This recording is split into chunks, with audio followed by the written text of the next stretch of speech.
welcome to the lecture. We will continue our discussion about Lorentz group.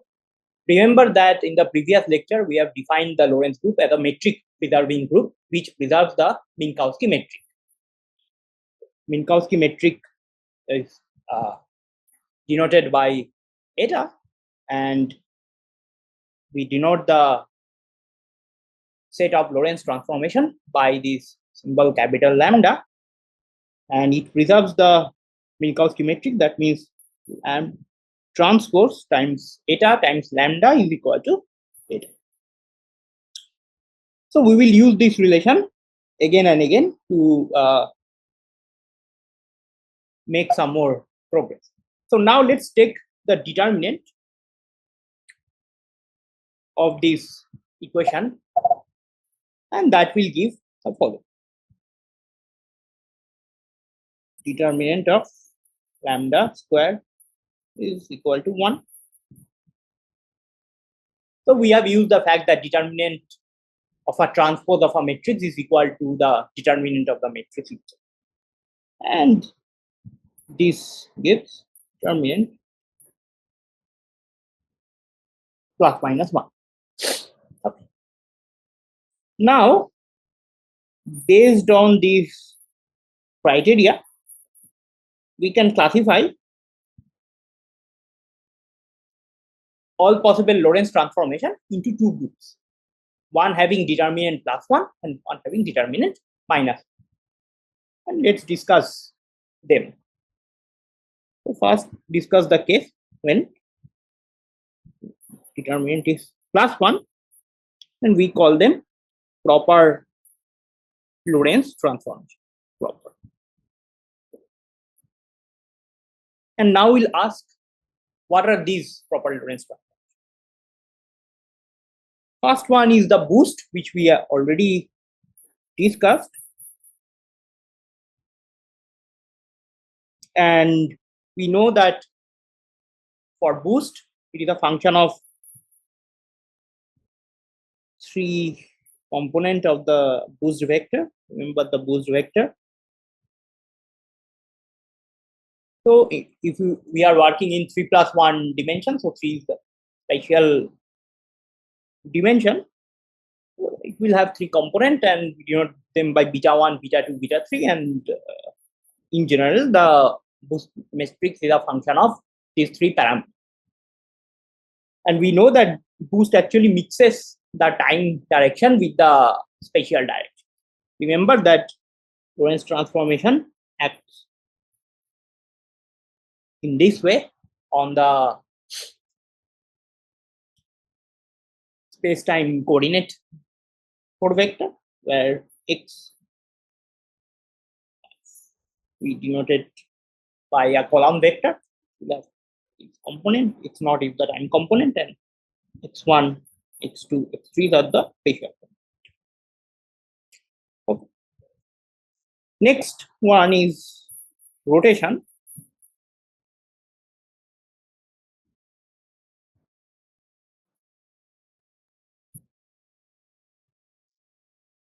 Now, in this notation, the capital lambda for the rotation can be denoted as by this 1. Why is 1 first? So this acts on the time component, and rotation does not involve time, so it keeps it invariant. This is just 1, and it also does not mix t with or x naught with x1, x2, x3. So all the entries here and here, it only mixes x1, x2, x3 together, and we denote this block by this matrix capital O, and we know that this is the orthogonal matrix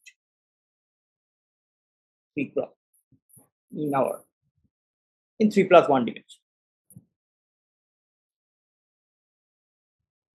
Okay, and you can easily check that determinant of this is 1.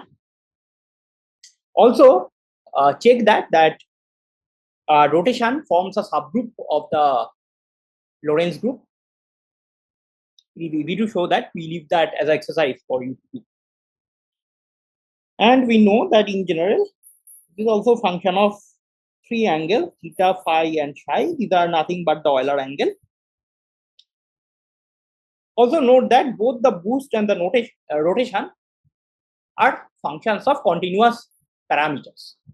For boost is these betas, and for rotation is the Euler angles.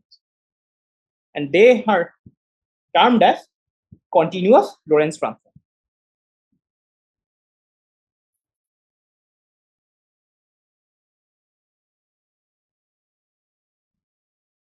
And you can take any number of these boost matrix and also take any number of rotation matrix and multiply them in any order, and that will also give you a proper Lorentz transform.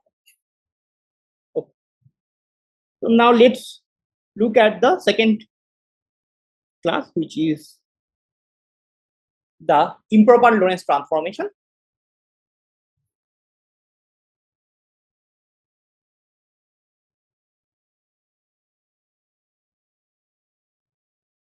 And they have determinant -1. So what are they? First one is the parity. So in 3+1 dimension, 3 space and 1 time dimension, this is nothing but a space inversion.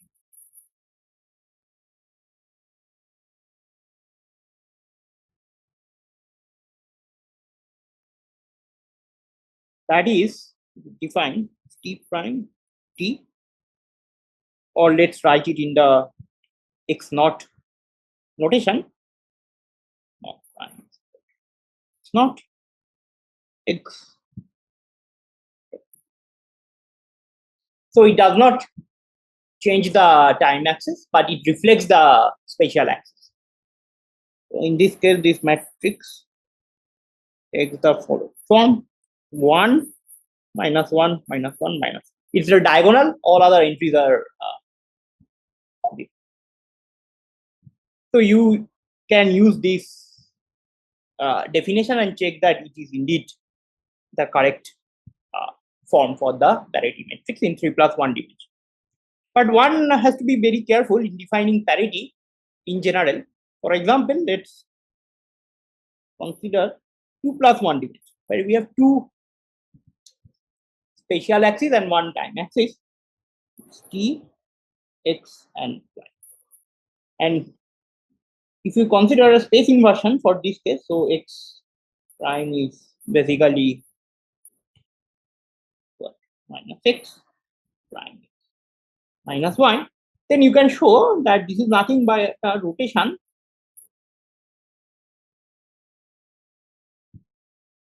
by an angle pi. So then how do we define parity for this case? Now for this case, parity is defined by reflection. Again, don't do with anything with t, and you fix one of the axes. Let's say you fix x axis, and you reflect y axis above. So for this case, you can see that matrix become 1 1 minus. You can check that determinant is again -1 for this case. So you have to be careful in defining parity in general dimension. So in general, parity can be defined by a reflection across a hyperplane followed by a pi rotation in a two-dimensional plane contained in that hyperplane. Okay. And note that the matrix element of this parity are either +1 or -1. Let's move on to the next one. Is the time reversal. We just denote it by t. So it is simply defined as minus t, and other spatial axis remain the same. How this looks like? Matrix form. So this is -1. We'll invert the axis and rest 1. It's also diagonal. And you can check that determinant of this is minus. So one thing, note that for both parity and time reversal, all the matrix elements of lambda are either +1 and -1, and they are known as discrete Lorentz transformation.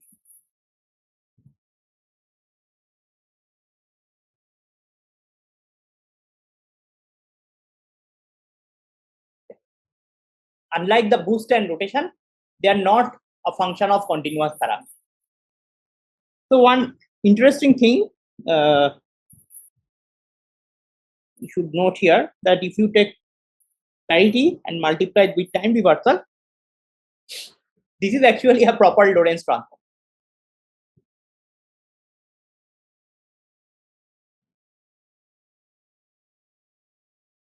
And this is also known as strong reflection or total reflection, and plays very important role in the context of quantum.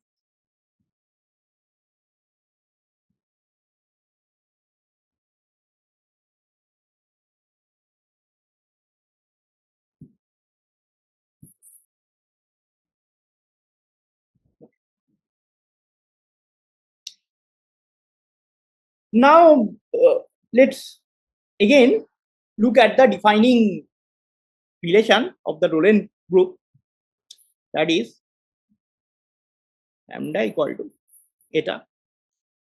What we will now do is to check the 0,0 component of both sides of this equation. So remember that eta 0,0 is basically -1. So eta, this is nothing but -1, and then there is an identity matrix 3 cross.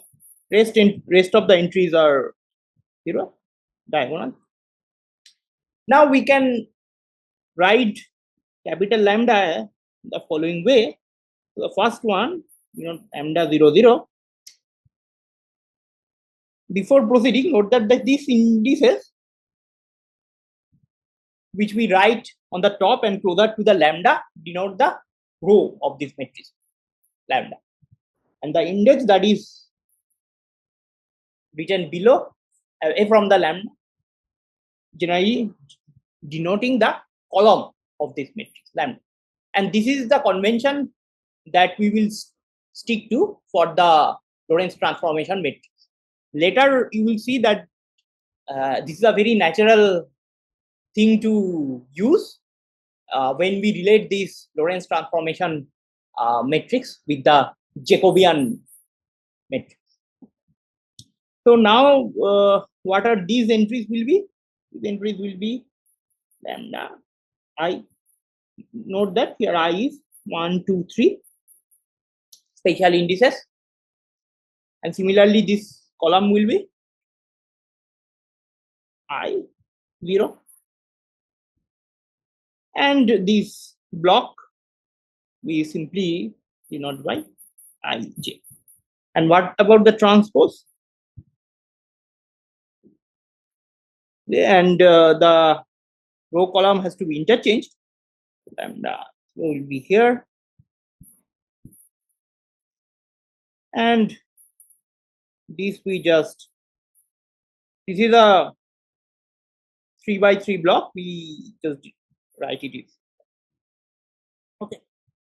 So now our goal is to check the 0,0 component of this and equate it to eta 0, the equation. Note that we will use a brute force approach, but later after we introduce the index notation, you can do this exercise with much more ease. So let's try to multiply it, these 3. So first multiply these 2. What happen is that this is just lambda 0,0, the minus sign, because this is multiplied this, and this will then multiply with this. This is 0 anyway, so this will multiply with the identity. So we'll have I0, and there are some other elements which we don't. Okay. And this is being multiplied with the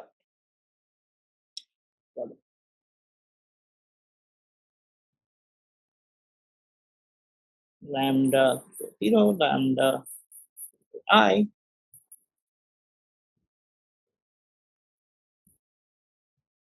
Okay, and this we will equate it to eta 0, right? We'll only focus on the 0 0 element and equate it with the eta 0 0. So keep that in mind. If we multiplied again these two, then the first element will be this, multiplying with this, minus 0 0 whole square plus lambda I whole square, and there are other elements which we don't care at this moment. This is equal to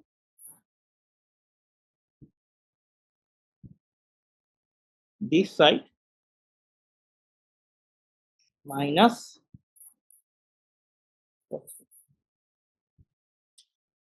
Now we have used the summation convention here. So repeated indices are summed over. So here it is lambda I0 times lambda I0. So I is repeated index. So this means that the sum over I. I will not going to write explicitly the summation sign, assuming that we are already accustomed with that. So this means this is lambda 10 square plus lambda 20 square plus lambda 3. Okay. It should be understood. Now, if we equate this with minus 1, then we get the following: lambda 0 0 square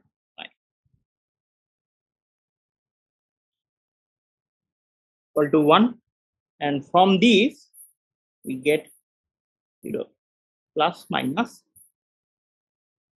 1 plus whole square. Now this is a squared quantity, basically sum of 3 squared number, and they are either positive or it at most can be 0. So it follows that lambda 0 0 either greater than equal to plus 1 or less than equal to minus 1. Okay. Now, on the basis of these two, we can again divide all possible Lorentz transformation into two different sets. These are known as orthochronous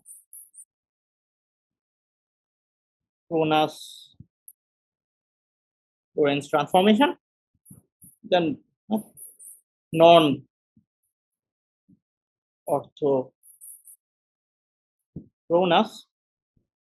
Lorentz transformation. And why that is the case? Remember, this is lambda 0 0 here is always greater than equal to 1. So when it multiplies the x0 component, the coordinate for vector, which is nothing but the time component c times t, so it keeps its orientation fixed, same. But when this is the case, this changes the direction of the time. That is the name. That is why the name non-orthochronous Lorentz transform. And what are the examples of this? So lambda greater than 0, the orthochronous Lorentz transformations are nothing but the boost, rotation, and parity, or space inversion if we only focus in 3+1. And what are these? Time reversal, and you can take any product of time reversal with boost, rotation, or parity, or any product of these times time reversals also are non-orthochronous Lorentz. So let's summarize what we have done. So we use two different set of criteria to divide all possible Lorentz transformation into two groups for each of these set of criteria. One is that determinant is +1 or -1. Another one is that greater than 1 or -1. So these give proper Lorentz transformation. This is the improper Lorentz transformation, and this gives orthochronous transformation, the non-orthochronous transformation. Now what we will do in the next lecture, we will use both of these criteria, combine them, and we will see that they give the 4 disconnected component of the Lorentz, and that will completely classify the all possible Lorentz transformations. We'll end here, and thanks for listening.